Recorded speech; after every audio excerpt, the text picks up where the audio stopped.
कि शंकर जी के मंदिर जाते रहो, भगवान शिव को एक लोटा जल चढ़ाते रहो, शंकर भगवान को एक चावल का दाना चढ़ाते रहो, शिव के मंदिर में एक बेलपत्र चढ़ाते रहो, बेलपत्र ना मिले तो शंकर जी की उठाकर धोकर फिर चढ़ा दो, पानी ना मिले तो 3 बार ताली बजा दो, वो भी ना मिले तो शंकर के दरवाजे पर जाकर थोड़ा सा मुस्कुरा दो। भगवान शिव को लगेगा रोज आती है और मुस्कुरा के जाती है। पार्वती जी कहेगी मुस्कुरा इसलिए रही है कि 2 बार तो पशुपति व्रत कर लिए, रोज सोमवार का व्रत करती है, इसके बाद भी दुख नहीं कट रहा तो तुम्हें चिढ़ा कर जा रही है। शंकर जी कहेंगे अब इसका दुख मिटाना पड़ेगा, मुस्कुराओ उसके दरवाजे पर जाओ, उससे कहो तो दिल की बात। इस शरीर को लोग कहते हैं आपके गुरुजी ने कहा कि भगवान से कुछ नहीं मांगना चाहिए, पर हमारी तो शिव महापुराण की कथा कहती है जो कुछ भी मांगना संसार से मत मांगना, उस उभरतानी से मांगना, जो दुनिया को देता है वो तुम्हें दे।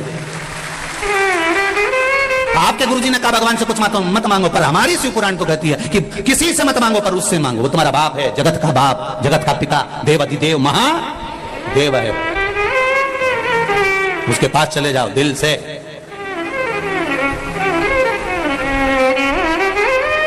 ये आत्मा, ये शरीर, ये सोने की रकम है, इस शरीर को भगवान तक लेकर जाओ।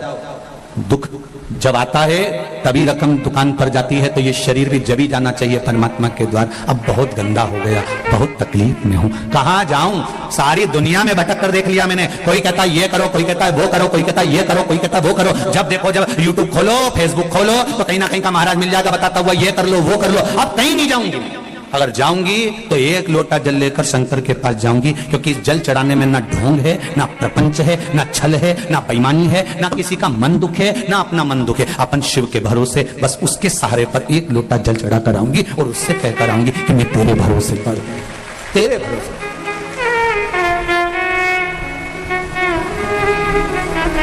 बस तेरा भोलेनाथ दया करना, मैं तेरे भरोसे हूँ। उसके भरोसे पर रहो, उसके सहारे पर रहो, उसके आनंद में रहो, मत भटको यहां वहां। सारी दुनिया में भटक कर देख लेना, अंत में कुछ नहीं मिलने वाला। लोग तुम्हारा धन रख लेंगे, 5000 यहां जमा कर दो, 2000 वहां जमा कर दो, 3000 यहां जमा कर दो, फिर ये 4 गेहूं का दाना उठा के ले जाओ, ने 5 ये ले जाओ, ने वो ले जाओ, कुछ नहीं निकलेगा इसका साथ। अंत समय में फिर आना ही पड़ेगा शिव के द्वार। अंत बिंदु वही है, उसके सिवाय कुछ नहीं है। और जीते भी शिव के बन जाओ तो मरने के बाद भी शिव के ही होना है। अंत समय के बाद में, प्राण छूटने के बाद सब आग लगा के चले जाएंगे। भगवान विष्णु वैकुंठ में रहेंगे, ब्रह्मा ब्रह्म लोक में रहेंगे, इंद्र इंद्र लोक में रहेंगे, सारे देवता अपनी अपनी जगह पर रहेंगे। पर संसार में जब आग लगा के जाएंगे तब कोई नहीं रहेगा, तब वो ही रहेगा, एक देव अधिदेव महादेव रहेगा। तुम हड्डियां अग्नि के कारण चटर चटर कर रही होगी तो महादेव पूछेंगे क्यों री कमला, तेरी हड्डी तो बहुत टूट रही रहे। कमला के नहीं गई ना शंकर के मंदिर, इसलिए अब चटर चटर करके टूट रही। महादेव ये जाती ना तो नहीं टूटती है, निश्चित बहुत चटर चटर कर।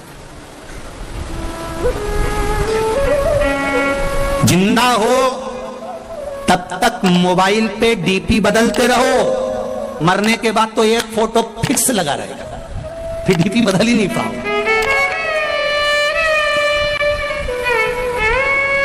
मरने के बाद डीपी बदल रही है क्या? अरे बोलो तो सही, एक जैसा फोटो, इतना बड़ा फ्रेम में माला पूड़ी और खीर चिपकी हुई और तुम पल्लू लेके मुस्कुराती हुई। इससे ज्यादा कुछ नहीं जीवन।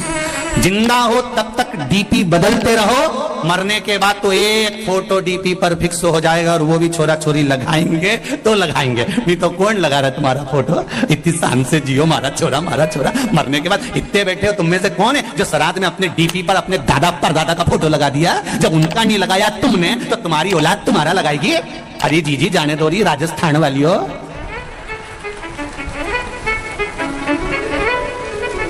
कोई नहीं याद करे, फालतू की बात। जब चले जाओ तो लोग बूंदी और सेव चढ़े खूब खाए, और कोई नहीं याद करे। कौन याद करेगा? जिंदगी है, अलमस्त होकर जियो, रोके नहीं, खुश होकर जियो।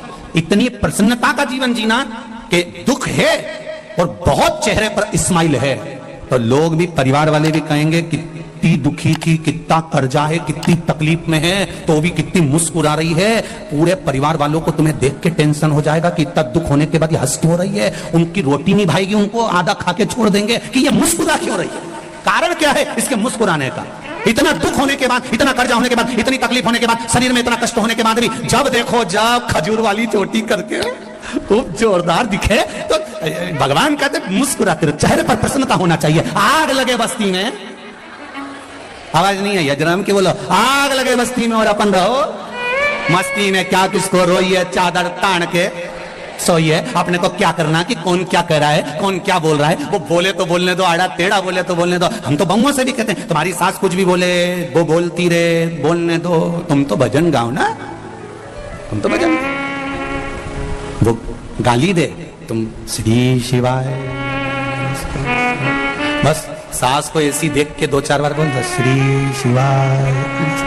सास भी बोलेगी तो जादू कर रही है क्या, बस इतना तो वो बोले कि जादू कर रही है ना, पता नहीं, मुझे तो नहीं मालूम, पर इस मंत्र में जादू हो सकता है। तभी तो महाराज व्यासपीठ से बोले और लोग लाखों की संख्या में मोबाइल और फेसबुक पर सुनते रहे। इस मंत्र में कुछ तो होगा, ये निश्चित है। जपो श्री शिवाय नमस्तुभ्यम, ये जिह्वा से जितनी बार निकलता है। शिव महापुराण में अभी कुछ समय पहले, 1-2 महीने पहले इंदौर में कथा थी, लोगों ने बहुत ऑब्जेक्शन लिया, ये श्री शिवाय नमस्तुभ्यम कहां से आया, ये कोई मंत्र है क्या, ये कोई साधना है क्या, लोगों ने खूब ऑब्जेक्शन लिया। उसके बाद में लोगों ने जब शिव पुराण में देखा, शिव पुराण में जब देखना चालू करा तो शिव पुराण में लिखा था वित्तेश्वर संहिता में कि इस मंत्र को बोलने वाले का केवल मुख का दर्शन कर लो तो काम हो जाता है, उसमें लिखा है। जब लोगों ने इस मंत्र का ऑब्जेक्शन लिया कि ये मंत्र क्यों, श्री शिवाय नमस्तुभ्यम कहां लिखा, इस मंत्र का क्या प्रयोग होता है, इसको क्यों जपा जाए, जब लोगों ने इसको जब जनमानस में भेज दिया कि ये तो सियोर वाला महाराज ने बनाया मंत्र, ये तो फालतू का है, ये तो होना ही नहीं चाहिए, ये तो ऐसा नहीं होना, तब लोगों ने फिर पुराण में ढूंढा कि आखिर लिखा कहां है।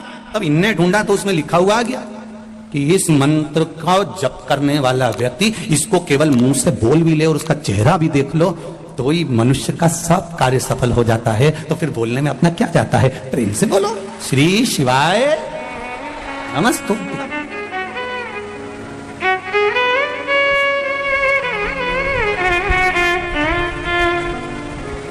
स्मरण है उसमें।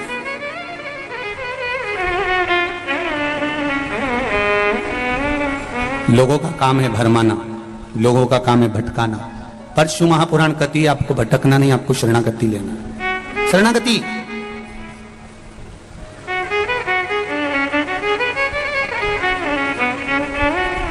विभीषण लंका में रहते थे, कैकेयी अयोध्या में रहती थी।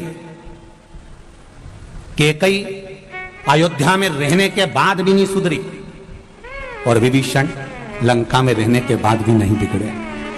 कारण भीतर का जो संस्कार होता है ना, इसको कोई मिटा नहीं सकता। विभीषण के भीतर ऐसा संस्कार था कि विभीषण उससे डोला नहीं, और कैकेयी के भीतर जिदपन था तो उसको कोई डोला कोई नहीं। आज हिंदू सनातन धर्म के जितने त्योहार आते हैं, हिंदू सनातन धर्म की होली आई तो लोगों ने कहा पानी बचाओ, रंग मत लगाओ। दिवाली आई बम पटाखे मत फोड़ो, प्रदूषण आएगा। नवरात्रि आए गरबा मत खेलो, ये हो जाएगा वो हो जाएगा। जितने सनातन धर्म के त्योहार आते हैं उसमें कहीं ना कहीं हम उसको रोकने का प्रयास करते हैं, बल्कि प्रयास अपने मन के कंट्रोल पर होना चाहिए। जब विभीषण लंका में नहीं बिगड़ सकता, कैकेयी अवध में नहीं सुधर सकती, हमारा मन का कंट्रोल होना चाहिए। हम जाएं गरबा खेलने, हम जाएं होली खेलने, हम जाएं दीपावली मनाने के लिए। सनातन धर्म के त्योहार आए उसको उत्साह से मनाना चाहिए, उसको उमंगता से मनाना चाहिए और अपने मन पर कंट्रोल रखना चाहिए कि हम कहीं गलत संगत में तो नहीं जा रहे।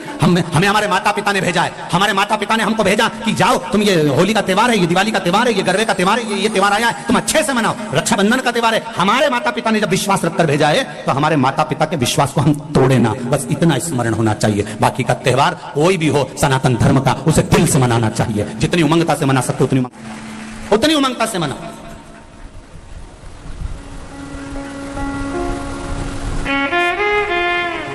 प्रसन्न चित्तता में मनाइए, अपने जीवन को आनंद में जियो। बड़ी मुश्किल से नर्तन मिला है, ये लौटाने के काबिल नहीं है। महाराज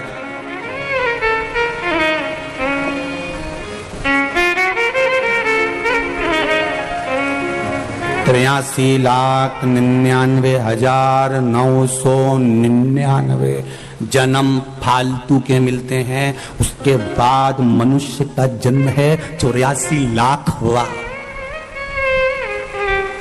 कितने जन्म निकल गए इससे पहले बोलो जरा? 83,99,999 जन्म। कभी मच्छर बने थे, कभी जुआ, कभी खटमल, कभी झिंगुर, कभी कीड़ा, कभी जलचर, कभी थलचर, ना जाने कितने कितने जन्म। 83,99,999 जन्म तो ये जीव जंतु के मिले थे। आखिरी का जन्म है 84 लाखवां जन्म। कौन सा? अरे बोलो जम के, मनुष्य का। और 84 लाखवां जन्म, और इसके बाद भी कोई गारंटी नहीं दी जीजी कि अपन वापस मनुष्य बन जाएंगे। वापिस मनुष्य बने ये कोई भरोसा नहीं। अगर दूसरे का पैसा खाकर मर गए तो अगला जन्म भैंस का मिलेगा, और भैंस का जन्म मिलेगा, और जिसका पैसा खाकर मरे उसी के घर में दूध देना पड़ेगा, और वो नोच नोच के निकालेंगे। नोच खूब रोगी तुम भी कि हमने कौन सा पाप किया था जो इस सेठ जी के यहाँ सारा दूध देना पड़ रहा है। तो दूसरी भैंस समझाएगी तुम्हारे मोहल्ले की पड़ोसन, अरे अपन इसका खा के मर गए थे इसलिए निचोड़ निचोड़ के दे दे जब तक कर्जा पूरा नहीं हो जाए। खूब झूठ बोलेंगे, अपशब्द बोलेंगे तो अगला जन्म मेंढक का मिलेगा।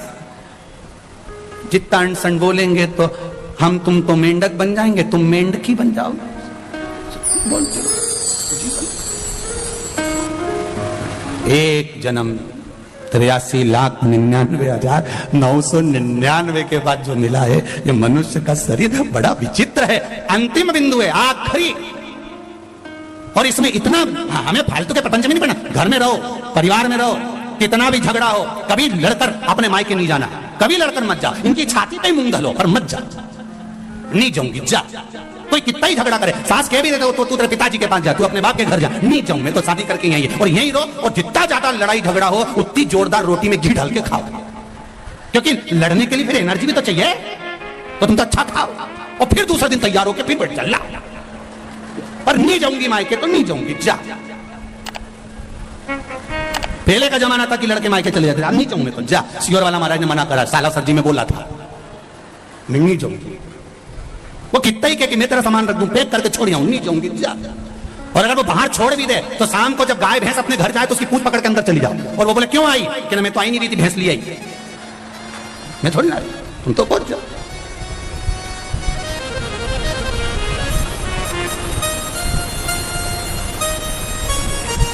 रहो प्रेम वश रहो। नियम ले लेना कि अब अपना 83,99,999 जन्म के बाद ये मनुष्य की देह मिली है, रोकर नहीं निकालूंगी, खुश होकर निकालूंगी। बीमारी आई है, रोग आया है, तकलीफ आई है, थोड़ा कर्जा हो गया है, टेंशन आ गया है, कोई बात नहीं। हर बात में एक बात को याद रखना कि मेरा देव अधिदेव महादेव मेरे साथ है, सब चिंता वो मिटा देगा। मेरा बालाजी सरकार बैठा है, सब टेंशन मिटा। क्यों सोच किसके लिए? महाराज मान सम्मान दुनिया देती है, अपमान मेरा देव देता है। इसलिए देता है कि वो अपनी ओर उसको मोड़ लेता है। थोड़ा थोड़ा कोई कभी आड़ा टेढ़ा बोल दे तो गुस्सा नहीं होना, बहुत सोचना कि भगवान ने अपनी ओर खींचा।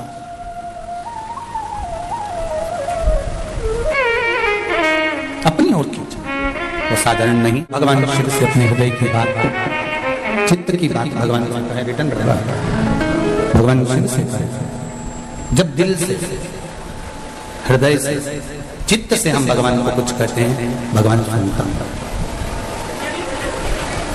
स्वीकार करता है। एक प्रसंग बड़ा सुंदर शिव महापुराण में आता है।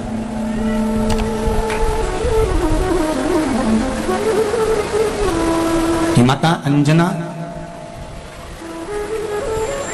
गौतम बाबा और मतंग बाबा के कहने पर आराधना कर कर जब शिव रूपी पुत्र को ही प्राप्त कर सकती हैं,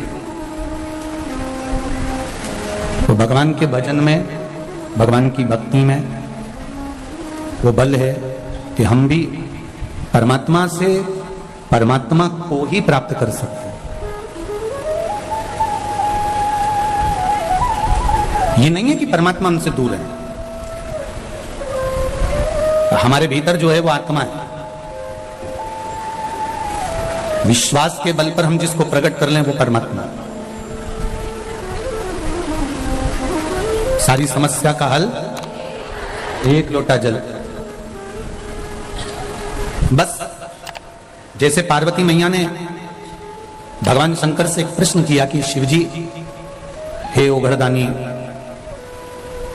हे बागंबर धारण करने वाले, मुझे आपसे केवल एक प्रश्न करना है कि मृत्यु लोक में भजन करने का कोई एक निश्चित समय रखना चाहिए या नहीं? कई लोग कहते हैं हम सवेरे 9 बजे पूजन करने बैठते हैं। हमारा नियम है 9 बजे से 10 बजे तक मैं पूजन करती हूँ। मैं 8:30 बजे शिव जी के मंदिर जाती हूँ। मैं इतनी बजे भगवान के मंदिर पहुंचती हूँ। मैं इतनी बजे भगवान का ये कार्य करती हूँ। समय से नहीं है।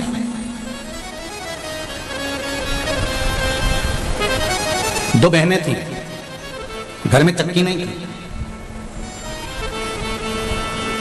जब घर में चक्की नहीं तो दोनों बहनों ने विचार करा कि फिर ये गेहूं को कहां ले जाकर पीसे। किसी पड़ोसी के यहां गए और पड़ोसी के यहां जाकर दोनों बहनें गेहूं पीसने लगी। एक बहन उसमें से गेहूं का दाना उठाती है, खाती है, पीसती रहती है। दूसरी देख रही है, पहली उठाती जाए, खाती जाए, पीसती जाए। किसी किसी की आदत रहती है कि वो गेहूं या बाजरा या जौ कुछ भी पीसते पीसते मुंह में का दाना पटक लेती है, खाती जाए। अब एक बहन तो मुंह में डालती जाए, खाती जाए, पीसती जाए। दूसरी मना कर रही है, क्यों पागल जैसे काम कर रही है। जब आटा पिस जाएगा, गेहूं का आटा हो जाएगा, तब घर पर चल के रोटी बना के खाएंगे। अभी तो मुंह में डाल रही है, अच्छी बात सुनी ना। क्या कर रही है ये? बार बार बार बार बार बार बार एक एक दाने को उठाकर मुंह में डालती जा रही है। समझा है?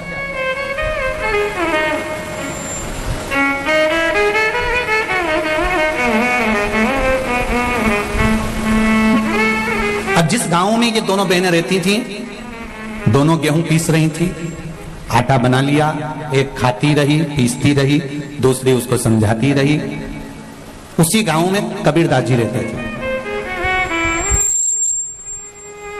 और उसी गांव में जब कबीरदास जी रहते तो ये दोनों बहनें जब आटा लेकर चली और चलते इन दोनों बहनों का पांव फिसल गया और फिसला और पूरा आटा कीचड़ में चला गया। अब आटा कीचड़ में गया, कबीरदास जी ने वहीं खड़े होकर बोल दिया, आटो पड़ो कीच में कछु न आयो हाथ, पीसत पीसत चबायो सोई निभायो साथ। अब कबीरदास जी लिख रहे हैं कि आटो पड़ो कीच में और कछु ना आयो हाथ, और पीसत पीसत जो चबायो वही दियो साथ। शिव महापुराण में यही कह रही है कि भगवान के लिए अलग से समय निकालने की जरूरत नहीं है। अपनी चलती हुई जिंदगी में, चलती हुई चक्की में, चलते हुए समय में भगवान के नाम का दाना मुख में डालते चलो, कब जीवन निकल जाएगा और ये जीवन कब खप जाएगा, कोई भरोसा है क्या? और कई लोग इंतजार में बैठे हैं, अभी तो बचपन है, जवानी आएगी जब भजन करेंगे। अभी जवानी है, अधेड़ी आन दो जब भजन करेंगे। अभी अधेड़ी है, बुढ़ापा आन दो जब भजन करेंगे। उम्र का तुम्हारे को मालूम है कि तुम इतने साल में मरोगे? कोई जीवन का ठिकाना है क्या? कि कब मर जाओ?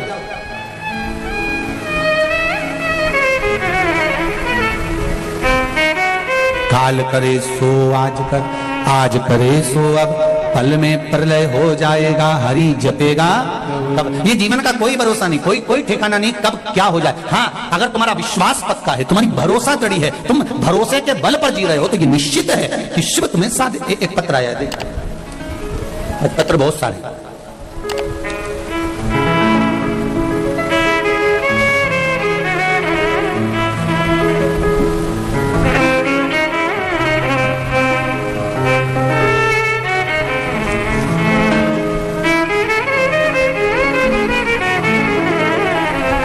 बनवारी लाल जी सेन सीकर से हूँ गुरुजी। आपके बताए अनुसार सावन की शिवरात्रि कहीं बैठे हैं बनवारी लाल जी सेन? कहीं बैठे हो तो हाथ हिलाइएगा, जहां कहीं भी बैठे हो हाथ हिलाइएगा।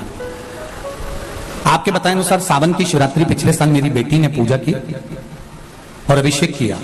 14 साल उसकी शादी को हो गए थे, संतान नहीं थी गुरुदेव। 14 साल के बाद मई के महीने में 2022 को मेरी बेटी के घर संतान हुई है। मैं बाबा को भोग लगाने आया हूं। ये शिव है। एक पत्र और देखिए,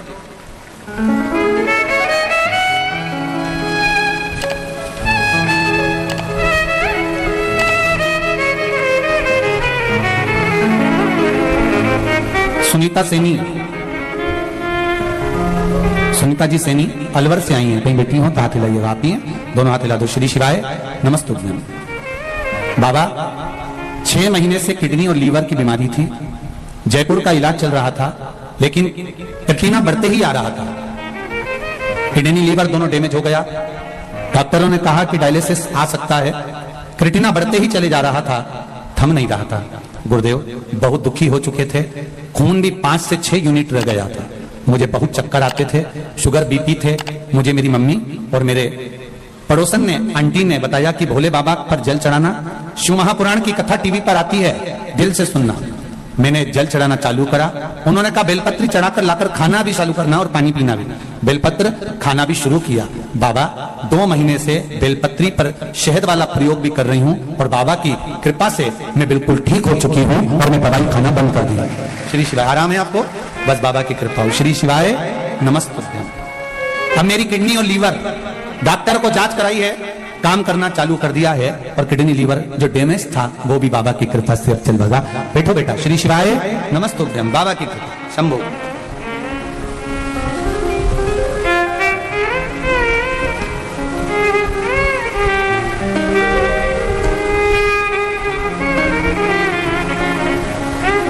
दीपिका शर्मा रतनगढ़ चुरू से हैं। कहीं बैठी हो तो हाथ हिलाएंगे। आप ही हैं, दोनों हाथ हिला देगा।